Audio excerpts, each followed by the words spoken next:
tal? Un placer saludarles en su programa Abogados al Día, Data Protección.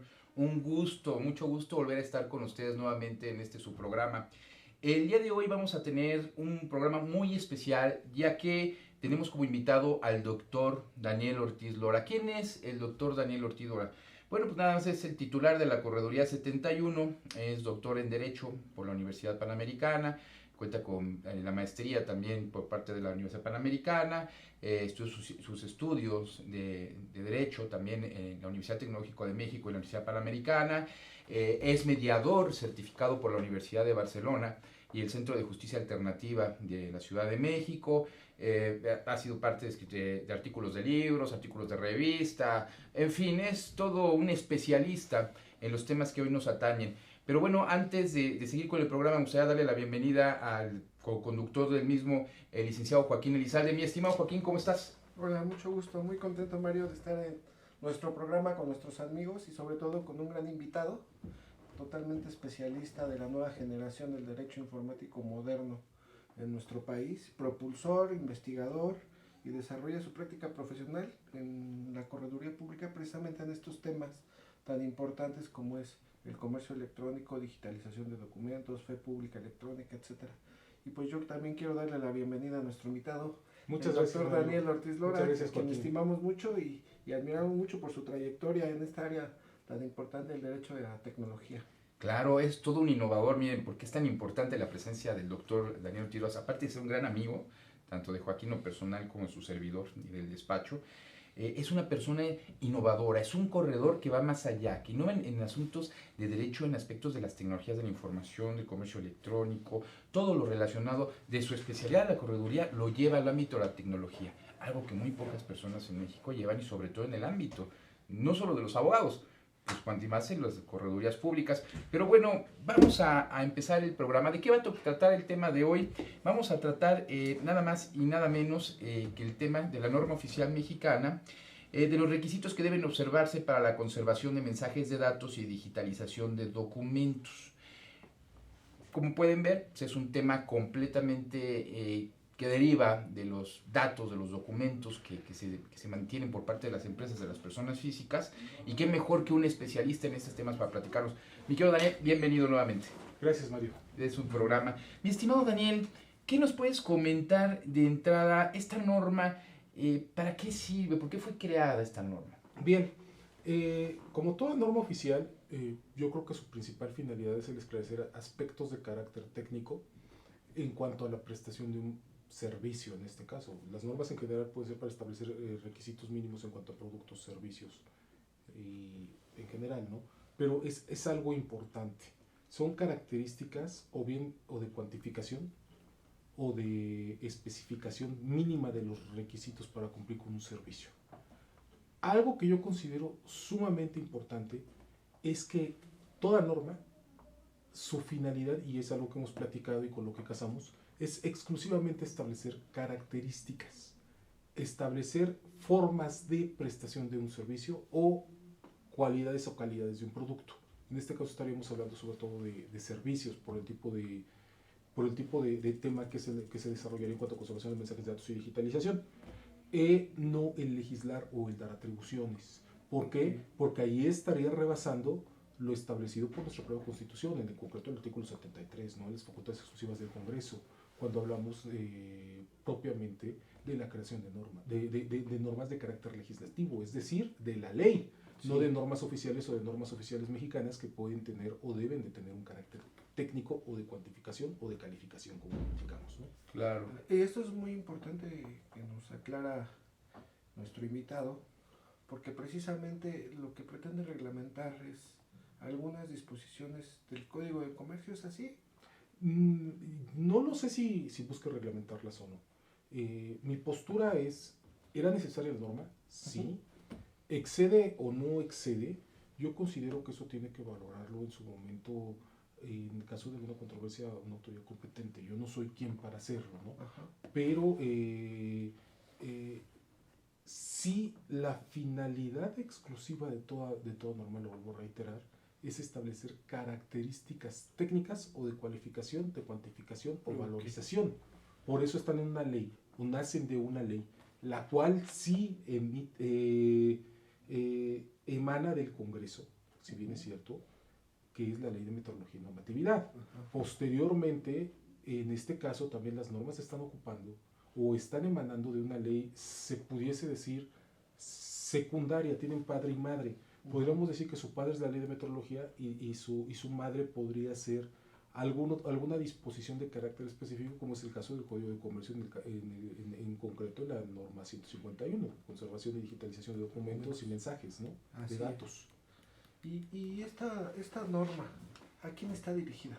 Porque Está dirigida prácticamente a la población en general. Sin embargo, pues quien prácticamente la ejercita son los prestadores de servicios de certificación en el ejercicio precisamente de la ejecución de los servicios de digitalización que prestan, es decir, conservación de documentos y digitalización. Conservación de mensajes de datos. Conservación de mensajes de datos. Eso es muy importante porque aquí empieza la disyuntiva. Un prestador de servicios de digitalización y un fedatario público respecto de mensajes. La parte escabrosa. Sí. Antes de continuar, porque sí me gustaría platicar con Daniel, y de una vez amarrarte que vamos empezando, sería muy largo determinar esta parte o los alcances de la norma que le han querido dar los legisladores o el sector privado, Daniel. Me gustaría que nos acompañaras en un programa posterior para que analicemos, si me lo permites, la norma, qué alcances puede llegar a tener. Porque al día de hoy, pues diferentes sectores, hay el sector privado está confundido, el sector público está confundido, no sabe, así se acierta, no se sabe bien a bien qué alcance puede llegar a tener la norma.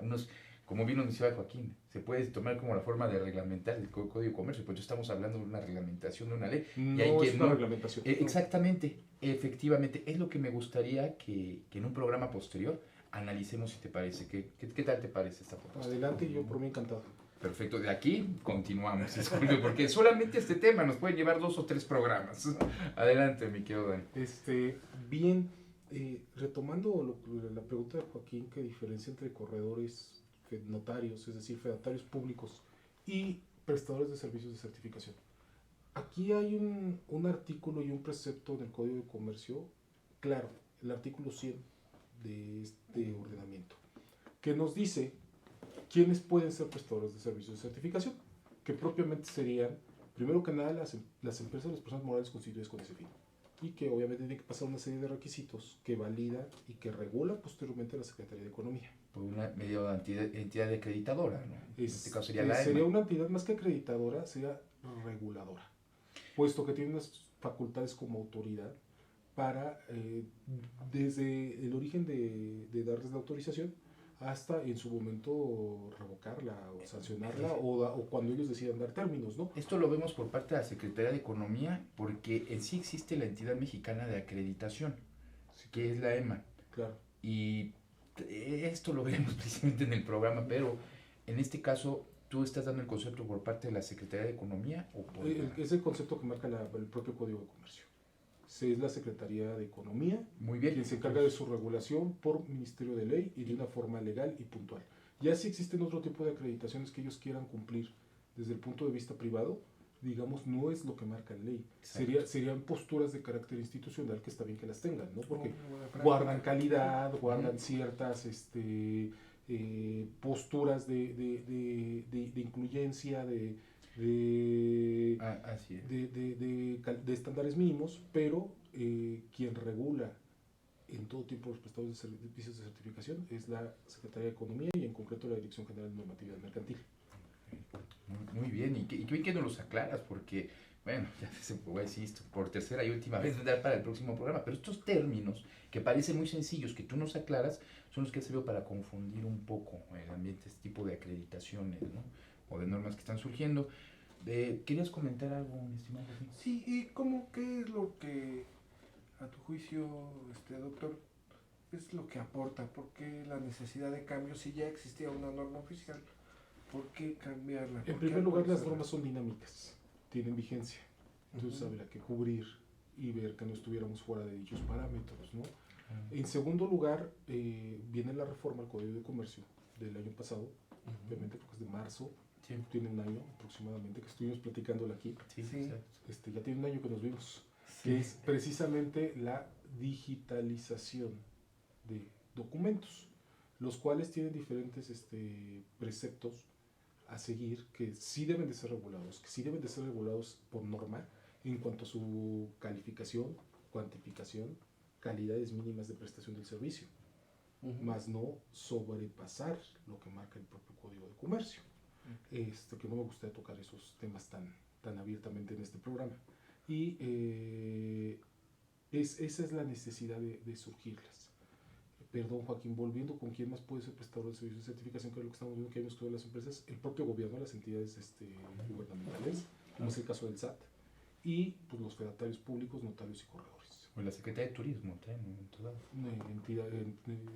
Gobierno, cuando tocamos gobierno. Y ellos pueden ser prestadores de servicios de certificación, todo dependiendo y en base a sus propias facultades por las cuales están investidos en su función las entidades gubernamentales. Okay. Entonces nace de una necesidad comercial, el creciente aumento del comercio electrónico, claro, que trastoca el ámbito legislativo a través de la modificación del Código de Comercio y como características para este tipo la norma oficial. Es así como se ha venido dando el fenómeno. 100%. Y esta norma oficial, ¿qué beneficios le ves para la actividad comercial que es tan dinámica? Que se establecen propiamente parámetros mínimos de la prestación del servicio. Es lo que yo veo como beneficios. Es decir, cómo debes de actuar en el momento en el que vas a conservar un documento, en el momento en el que se va a digitalizar. Lo que me comentabas, hace rato que no lo respondimos porque la misma pregunta era todo un tema, que la diferencia entre fedatarios y prestadores de servicios de certificación, el propio CIEN establece que el ser prestador de servicios de certificación no conlleva fe pública, en concreto en su último párrafo.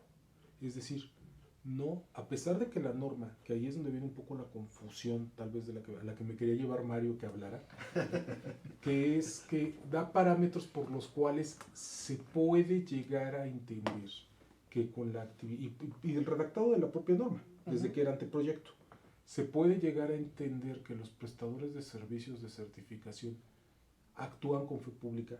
¿Por qué? Porque es indubitable su actuación hasta cierto punto. No lo es. ¿Por qué? Porque admite prueba en contrario. En segundo lugar, las actuaciones de los fedatarios no admiten prueba en contrario. Lo que pueden ser reguardidas de falsedad, que son términos procesales jurídicos completamente diferentes y distintos dentro de los procedimientos. Por el otro lado, también dentro de la norma, algo que se podría entender con lo que tiene fe pública es la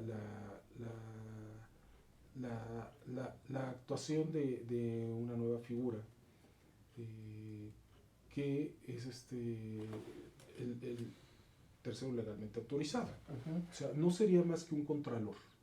No es un fedatario, aunque de algunos redactados de la norma, no sé si mañosamente, no sé si de buena fe, no sé, porque finalmente yo no redacté la norma, no soy el relator, y sería suponer, y suponer es una de las mejores formas de equivocarse. Sí. No sé si de alguna de estas formas podría entenderse que esta persona actúa como un fedatario público, que además tiene que ser un prestador de servicios de certificación. No lo es. O sea, y el propio CIEN del Código de Comercio, por ser una disposición sí emanada, a diferencia de las normas, que las normas, ya lo dijimos, no son emanadas y nunca lo serán del Congreso, el Código de Comercio sí lo es.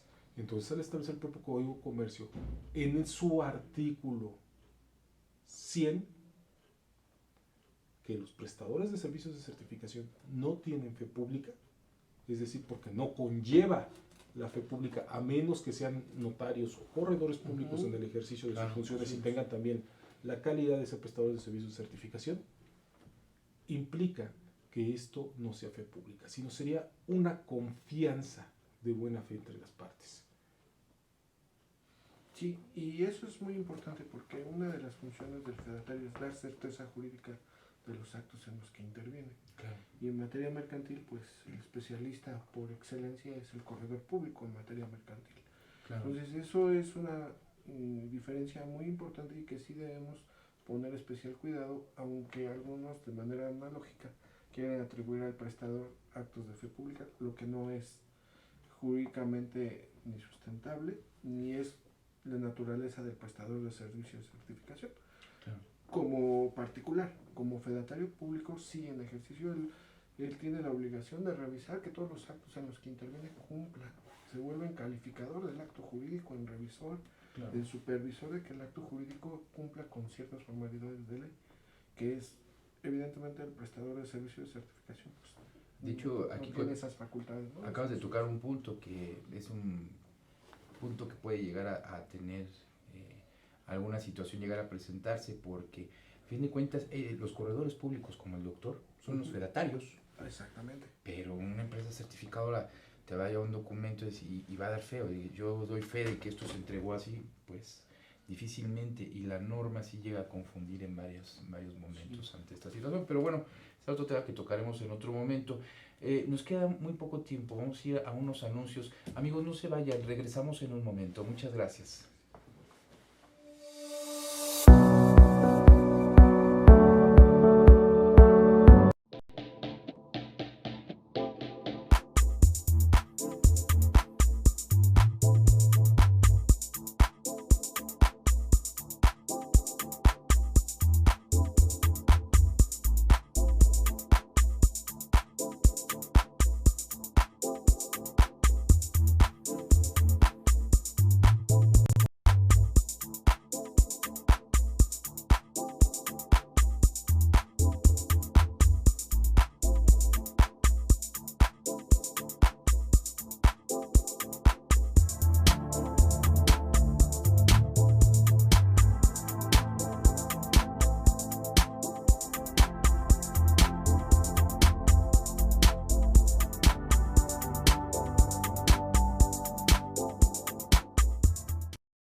Conferencista internacional, experto en temas empresariales, experiencia de 18 años en empresas multinacionales, entre ejecutivos vendedores y empleados de 62 empresas multinacionales. Conductor del programa Líderes en Acción en Astele.tv. Ha brindado más de 2.500 conferencias en México, Centro y Sudamérica. Orador profesional y campeón nacional de oratoria. Considerado el comunicador del año. Gildardo Avendaño.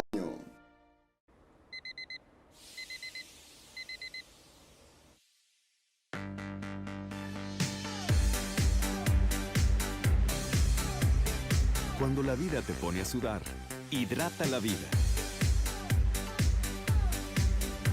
Electrolit, científicamente hidratante.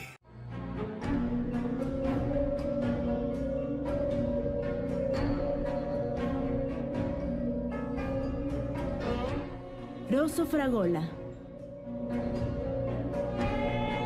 Arte en fresa que seduce tus sentidos.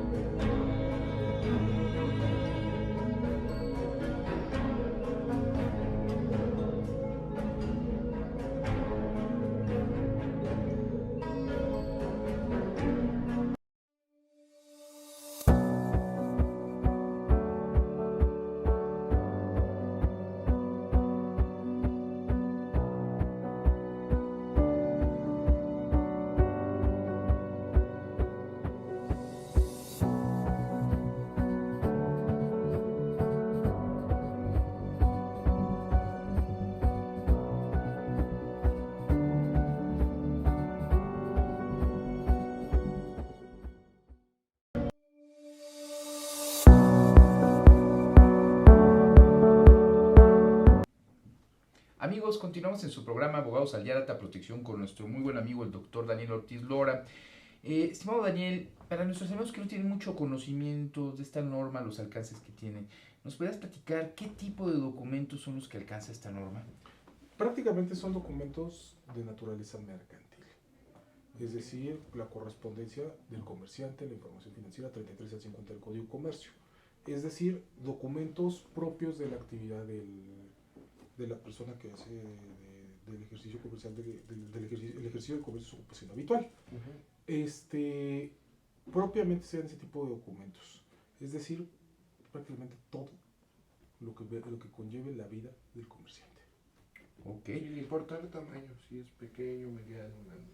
Nada, incluyendo la naturaleza, que aquí viene un punto muy importante, ¿no? ¿Por qué? Porque hay cuestiones y hay discordancia en cuanto a la naturaleza del documento, en cuanto está en posesión de un comerciante. Es decir, los documentos de naturaleza meramente civil, como expedientes personales de sus empleados, se vuelven comerciales al estar en posesión del empleador, en este caso la empresa o comerciante. Dicho de particulares en general. En general, entonces esto es un punto en el cual no hay prácticamente nada resuelto, que eso no da para un programa, sino da para tesis y tesis de que debería de sacar la puerta en su oportunidad. Y no se tiene esa definición clara. Entonces, ¿se podría digitalizar este tipo de documentos? Perdón, y te va a encantar lo que voy a decir. ¿Qué tanto las políticas en cuanto a datos personales? Esa es tu materia. Dijiste la palabra, estás sonriendo. No, es todo un tema que de hecho sí vamos a tener que ver en más programas, mi estimado Daniel. Eso da para 10 programas. Va para 10 programas, pero mínimo. Y no solamente hablando de la digitalización de los documentos, como en este caso los datos personales.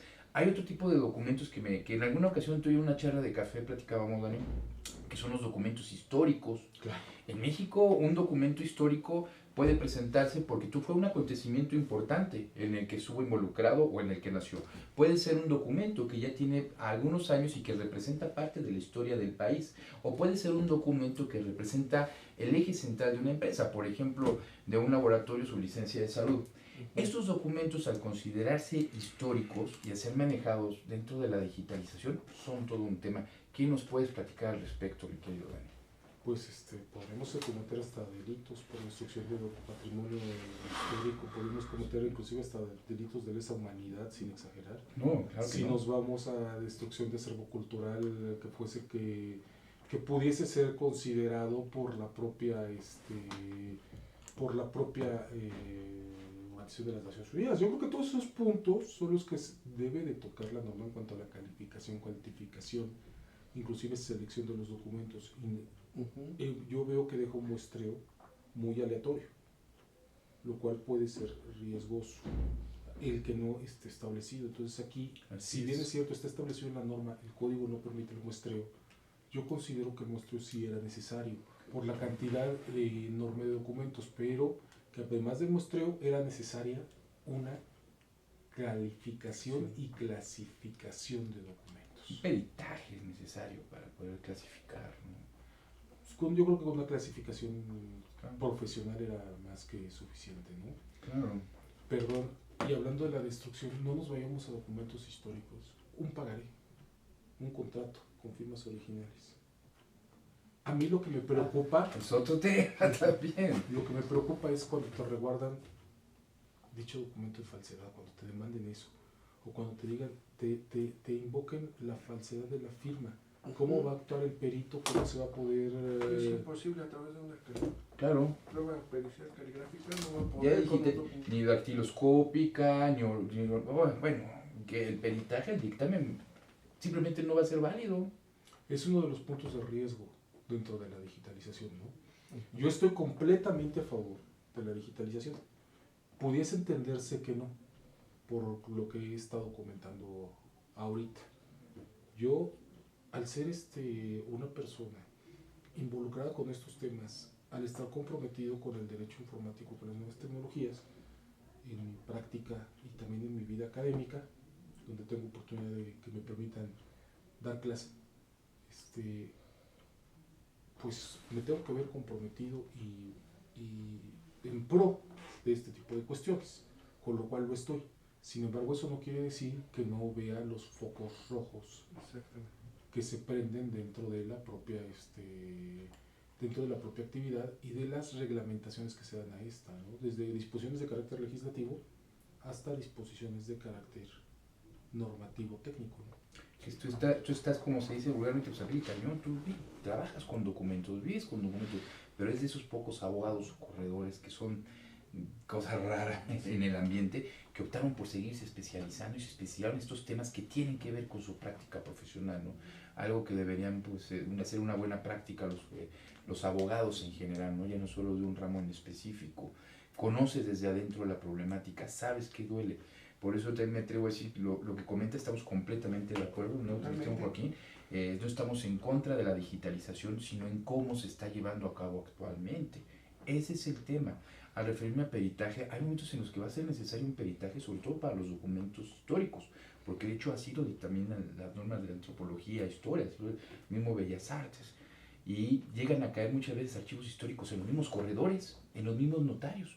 Un ejemplo te voy a poner, mi estimado Dani, la licencia de la ex cantina número 1. Ese ya era un documento histórico por el simple hecho de ser la cantina número 1. Automáticamente lo tuvo independientemente de los años que elaboró. ¿Cómo se va a digitalizar? ¿Cómo podemos corroborar? Al rato puede llegar cientos y cientos de gestores que en su momento hicieron malos trámites, hicieron por dádivas, por X circunstancias sacaron un documento. ¿Cómo vas a corroborar que ese documento digitalizado es realmente el histórico, el que pertenece a este? Y no solamente en el ámbito comercial, como bien explicas, ¿no? En todos los demás ámbitos, como bien nos has platicado. Pero bueno, esto nos lleva a otra cuestión, igual de importante, la destrucción.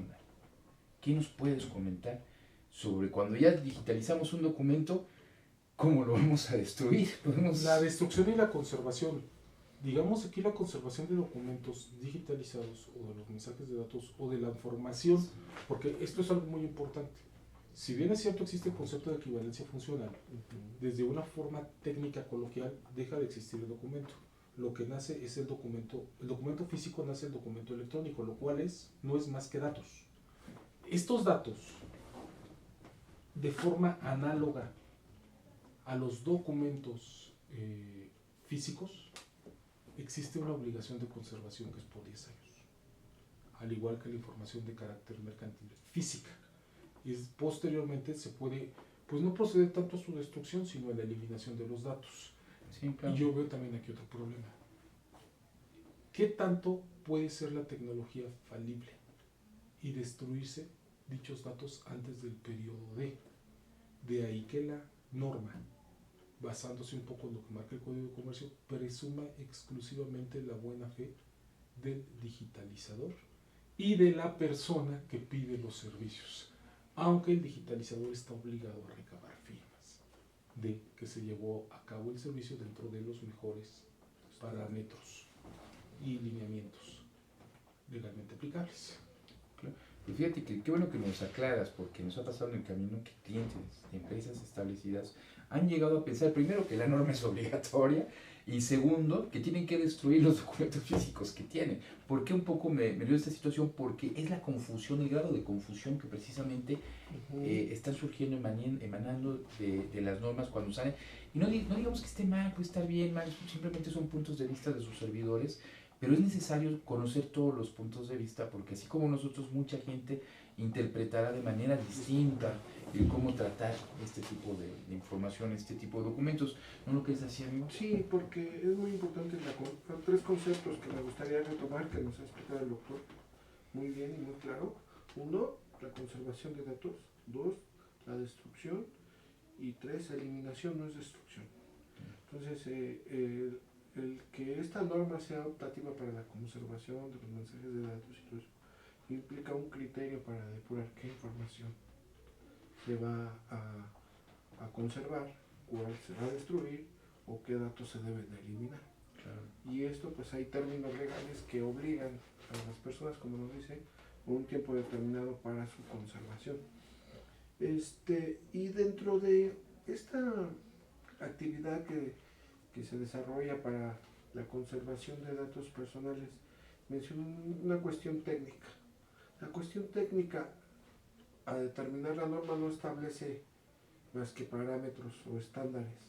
Es así, es al prestador de servicio a quien le corresponde elegir qué tecnología va a aplicar para este Propiamente tipo su de- libre facultad, siempre y cuando la tecnología que elija cumpla los parámetros y los estándares requeridos, más que por la norma, aunque la norma, si bien es cierto, establece, Ujú. digamos que es un manual, un instructivo a seguir para cubrir dichos parámetros y requisitos, más que por la norma, por la autoridad reguladora, quien es, como ya lo mencionamos, la Secretaría de Economía, la Dirección General de Normatividad Mercantil. Los cuales deben ir aparejados con el principio de responsabilidad de la Ley Federal de Protección de Datos Personales, ¿no? Para la conservación, destrucción y almacenamiento de los datos, que la mayoría de estos documentos pues incluyen datos personales.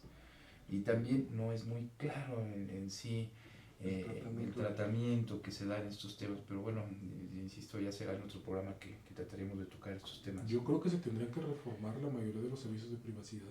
Así es. Establecer, cuando se opte por una digitalización, establecer parámetros mínimos, cubrir los requisitos a lo mejor de avisos o de notificaciones que se tengan que establecer por el uso de datos a las personas que nos favorecen como compartiéndonos para efectos de que tú eres un experto en eso, yo no lo soy como tú lo eres, para efectos de poder estar a salvo en cuanto a la conservación de documentos vía digital, porque también implica una reproducción. Sí. Es decir, la transformación del documento físico en imagen y a su vez en datos que son campos binarios. Y también hay otro tema, la Y perdón, amigo, tú almacenamiento. eres el experto, pero no es para que vas a explicar pues, explicas esto también. También poner especial énfasis a la relación jurídica entre los que hacen el tratamiento de datos. Es que a los dos temas, miren, vamos a comenzar por el almacenamiento. Simplemente el hecho de almacenar los datos, cuando nos proporcionan los datos, nosotros estamos obligados a darles un tratamiento, una destrucción por medio del aviso de privacidad.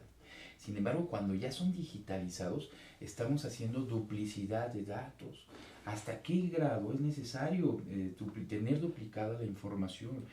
¿De qué manera podemos justificar que tenemos grandes bases de datos y en un momento dado elevamos el estado de riesgo de conservación de estos datos? ¿Por qué sucede mucho el secuestro de datos? ¿Cuántos casos no hemos tenido? Mi tío Joaquín, tú mismo, dame cuántos datos no has sabido de esta información, de la eliminación, del empleado rencoroso, tantas cosas que pueden llegar a suceder. Entonces estamos ¿es justificable realmente la digitalización de documentos? Si va a ser justificable, como bien dice el doctor Daniel Tildora, pues tiene que venir el aviso de privacidad. Tenemos que tener un sistema de tratamiento de ejercicio de derechos ARCO y cumplir con el principio de responsabilidad. ¿Cuánto tiempo vamos a tener? ¿Dónde lo vamos a almacenar? El tercero, que mencionan, ¿no? El tercero, en su caso, pues también se convierte en responsable, ¿no?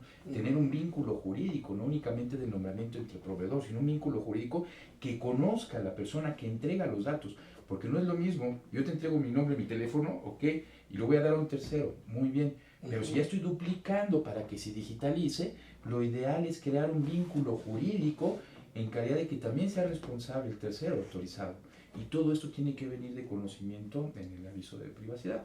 Cuestión que estoy muy de acuerdo con el doctor, habría que haber alguna modificación para hacerle llegar esta información a las personas.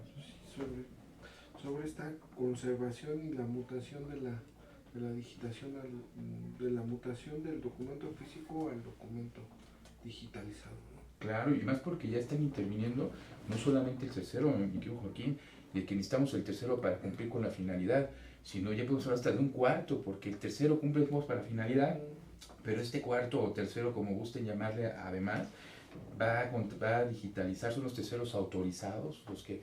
Entonces ya estamos hablando que el tratamiento pues difícilmente se va a dar únicamente por el responsable, ya casi de manera se va a manejar un tercero o hasta un cuarto responsable. Esos temas muy sensibles, el tratamiento de los datos, la conservación, la eliminación de información y la destrucción de los documentos que hay. ¿Hay algún tipo de forma para establecer qué documentos puedo digitalizar y cuáles no? Propiamente, como lo platicamos, es la totalidad de la información, ¿no? Y lo vuelvo a reiterar, existe el problema. ¿Qué tanto los documentos particulares se vuelven mercantiles? ¿Qué tanto no lo son? Es un tema a resolver. Hay un criterio que marca que correspondencia se refiere a correspondiente, no tanto a envío y recepción de documentos. sino correspondiente, es decir, que pertenezca. Es decir, si forma parte de mis archivos, pertenece a mí como comerciante. Perdón que te interrumpa. Decir que es todo, ¿no? Disculpa que te interrumpa, mi querido Daniel. Lo que pasa es que está tan interesante que ya llegamos al comercial. Amigos, disculpen, como siempre está muy interesante. Regresamos con la respuesta del doctor Daniel. Una disculpa, doctor. No te preocupes. Continuamos. Muchas gracias.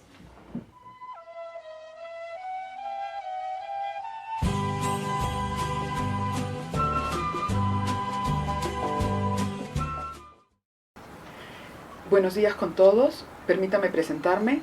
Mi nombre es Gloria Olivares, soy la cónsul general del Perú desde el 1 de marzo del presente año. En esta oportunidad quisiera dirigirme a ustedes, todos nuestros connacionales, nuestros amigos mexicanos, por la situación por la que atraviesan nuestros connacionales a raíz de las fuertes lluvias, inundaciones y deslaves por las que estamos atravesando desde inicios de este año. Todos sabemos que se ha generado una campaña de solidaridad no solo en el Perú, sino en el exterior.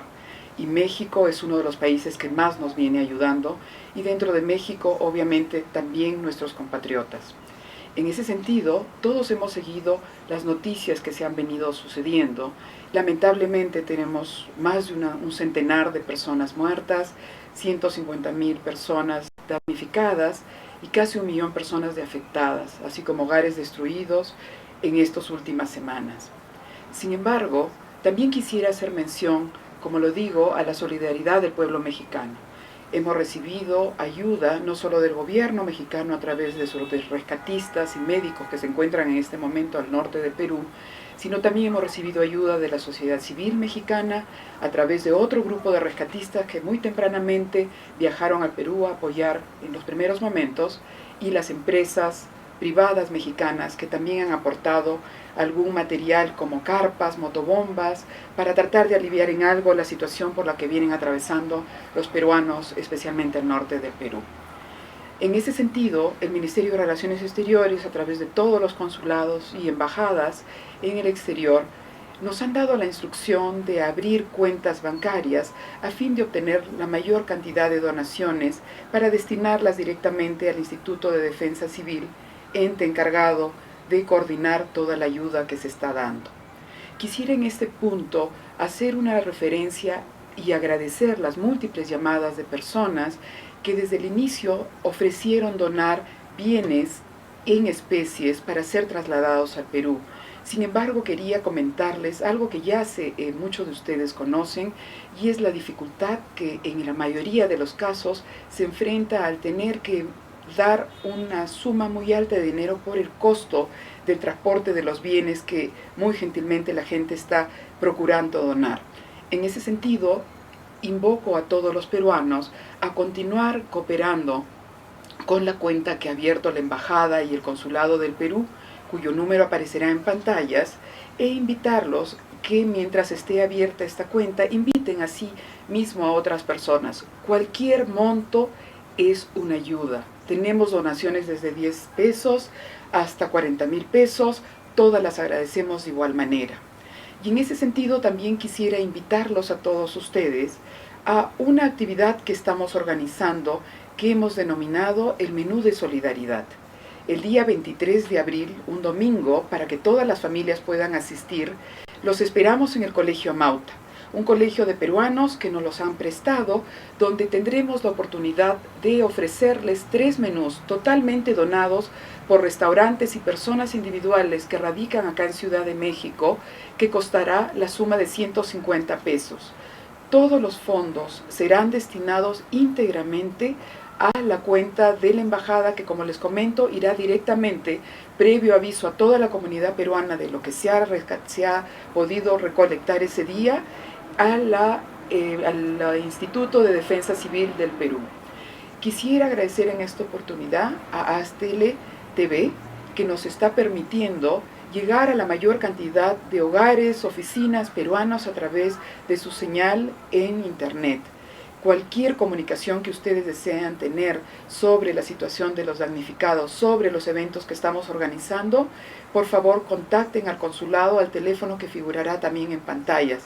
Los esperamos el 23 de abril, a usted, a sus familias, y tener un momento de esparcimiento en donación de todos los peruanos que están sufriendo en estos momentos. Muchas gracias.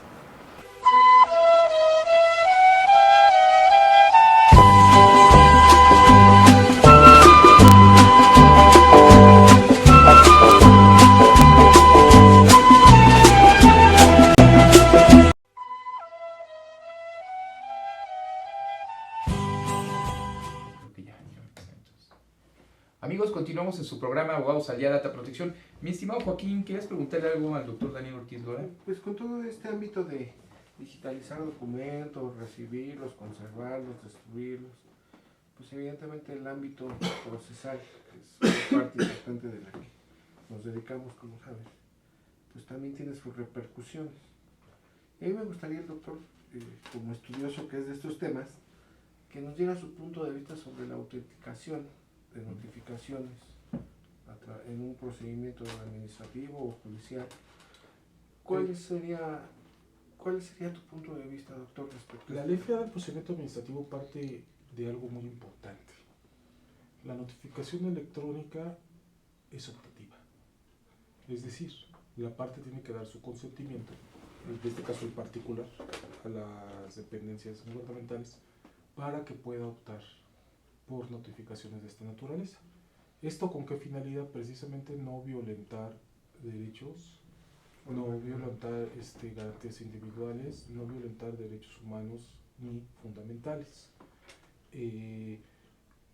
Ahora bien, yo cambiando un poco de entrevistado a entrevistador, les preguntaría a ustedes, como que ustedes son litigantes, ¿qué tanto le conviene a un litigante que notifiquen a su parte vía electrónicamente o que vaya al actuario de una manera presencial y pueda a lo mejor salir de la hora, el actuario o el notificador administrativo pueda a lo mejor salir de la hora establecida, pueda tener ciertos parámetros o vicisitudes que pueden ser relacionados o impugnados en un recurso o en una demanda de nulidad o en un amparo como un precepto de violación?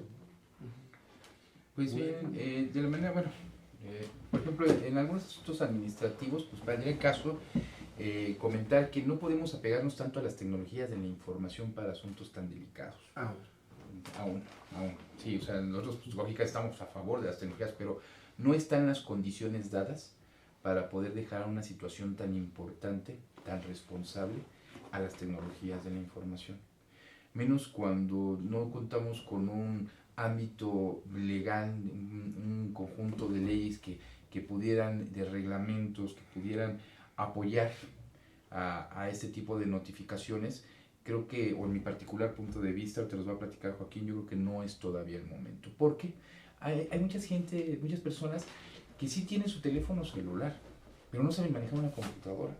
Recordemos que no todos somos nativos digitales, hay muchísimos inmigrantes digitales. Entonces, partiendo de ahí, señores de 60 años, utiliza su celular aunque tenga su smartphone para WhatsAppear. Muchas veces tiene el correo electrónico que le leen los hijos. En este tenor, una situación tan delicada como es una notificación de una autoridad competente, pues queda en desventaja la parte. Entonces, por el momento, tal vez en unos años, de hecho yo estoy seguro que en unos años será una excelente herramienta, pero al día de hoy, al momento en que vivimos, yo creo que no es lo adecuado. Tenemos que tener las dos opciones. Que la persona decida si quiere recibir sus notificaciones electrónicas o si quiere recibirlas de manera presencial. Ese es mi punto de vista. Sí, yo también considero que estamos en una etapa de transición entre las notificaciones digitales y las notificaciones personalizadas físicas, ¿no? Así como en el ámbito digital nada es 100% seguro, tampoco en el ámbito físico. No. Hay nulidades de notificaciones, hay equivocaciones tanto de funcionarios o de la parte que existen gemelos. No puedes decir. Para la práctica de estos. Sin embargo, yo considero que sí que es una vertiente de los procedimientos de naturaleza contenciosa, el optar por una vía electrónica, una justicia en línea, entre ellas las notificaciones, pero que es en crecimiento, es en desarrollo. La curva o la cuesta de aprendizaje y error, pues va a llevar su tiempo. Claro. Necesariamente yo creo que sí va a llegar en algún momento a darse ya de manera digamos, más efectiva, para que se respeten las formalidades del procedimiento, las garantías judiciales, etcétera, y se tenga un medio de acceso a la justicia pues más acorde con lo que se vive en el desarrollo de la tecnología. Entonces, sí, para mi punto de vista, ahora sí, como dice el doctor, de entrevistador, pues entrevistador, eso es lo que yo pudiera decir al respecto, pero son temas que van evolucionando en función a que la sociedad va adoptando más y más la tecnología. Claro. Sí hay un sector de población o de usuarios que no tienen ni siquiera acceso a internet, pero hay otro mercado creciente que día a día se va incrementando, ¿no? Claro. Se incrementa y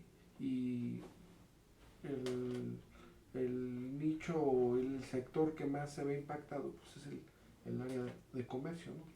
Cada año se va incrementando ya los fines de ocio, ya cada vez adquieren los usuarios de internet pues dispositivos, programas, aplicaciones, etc. Y genera toda la economía digital. Y pues aquí el licenciado como experto en materia de comercio, el doctor Daniel Ortiz, pues está a la vanguardia de estos temas. En algún momento habrá de recursos. Sí, pero por el momento sí, definitivamente No ha madurado. no ha madurado, en serio. ¿Cómo ves, mi estimado Dani? Completamente de acuerdo con ustedes, de ahí que venga la parte, como lo decíamos, de preservar derechos fundamentales, que en este caso hay algo muy importante. El Código de Comercio establece, al abarcar los principios rectores del comercio electrónico, principios que pueden ser considerados como fundamentales y que propiamente deberían estar en la Constitución, más con el derecho informático que hoy en día se tiene. Estos principios son, primero que nada, la neutralidad tecnológica, el libre acceso al internet, en su caso la equivalencia funcional tanto de firma como de documento, es decir, la equiparación de un documento físico a un documento electrónico, que aquí hay una gran confusión que me gustaría, si me lo permiten, aclarar. ¿Cuál es esta gran confusión? El que se equipare un documento físico a electrónico precisamente nos da pauta a que existan documentos simples, documentos privados y documentos públicos, y que la clasificación de los documentos electrónicos es exactamente la misma que la de los documentos físicos. Es decir, un documento, una fotocopia, un documento sin signos distintivos como pueden ser sellos y rúbricas, tiene el carácter de simple. Un documento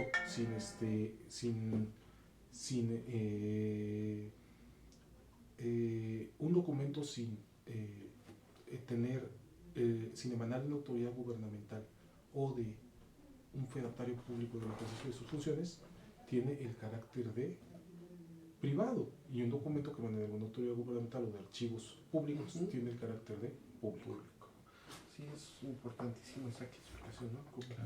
Cómo se traslada al ambiente digital algunos principios que sí, y de los importantes derechos fundamentales, el derecho de acceso a internet, a las tecnologías de información y comunicación y a la sociedad de la información y del conocimiento, ¿no? Que ha sido punto, sobre todo, fue muy identificado, todo el mundo tendrá internet, todo el mundo llegará, bueno, pues no se ha cubierto todavía estas fechas, y también tocar el punto, ¿no?, de la educación digital, porque parece que se da la educación de acuerdo a la ciudad donde vives o al rumbo donde vives, y ya debería ser homóloga, y todos pues deberían desde el inicio, desde la escuela básica o niveles básicos, pues tener conocimiento de la educación digital, ¿no?, para poder llegar a eso, porque mientras esto no se lleva a cabo, pues difícilmente vamos a poder cumplir fehacientemente las demás partes de esta ley, ¿no?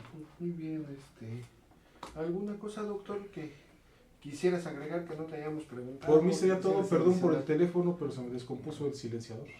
No te preocupes. No te preocupes, estamos en compañía. Pues miren, como han visto, pues hemos tocado, vemos que es necesario cumplir con ciertas normas, con ciertos parámetros para poder digitalizar documentos, que es necesario mantener estos documentos sobre un cierto periodo, pero también es importante que no solamente los digitalicemos conforme dice la norma y guardemos los documentos, sino que cumplamos con los requisitos que nos marcan las distintas normativas, como es la Ley Federal de Protección de Datos Personales, lo que nos marca el Código de Comercio, la Secretaría de Economía y este tipo de normas. ¿Por qué es importante? Porque en ella almacenamos la información más importante que tenemos en la empresa. ¿Cuál es?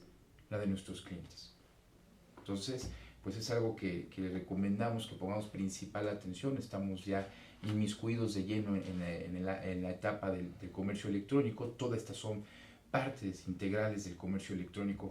Y bueno, por mi parte no me queda más que agradecer al doctor Daniel Ortiz Lora su presencia y a mi amigo y estimado co-conductor Joaquín Elizalde y su servidor les agradece este programa más.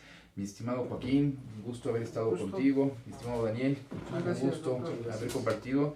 Y pues bueno, amigos, quedamos a sus órdenes. Recuerden, si quieren inscribirnos al correo mariogomez@dataproteccion.com.mx o si quieren sugerencias sobre algún programa, con mucho gusto nos pueden escribir. Nuestra página es www.dataproteccion.com.mx. Quedamos a sus órdenes. Hasta la próxima. Hasta luego.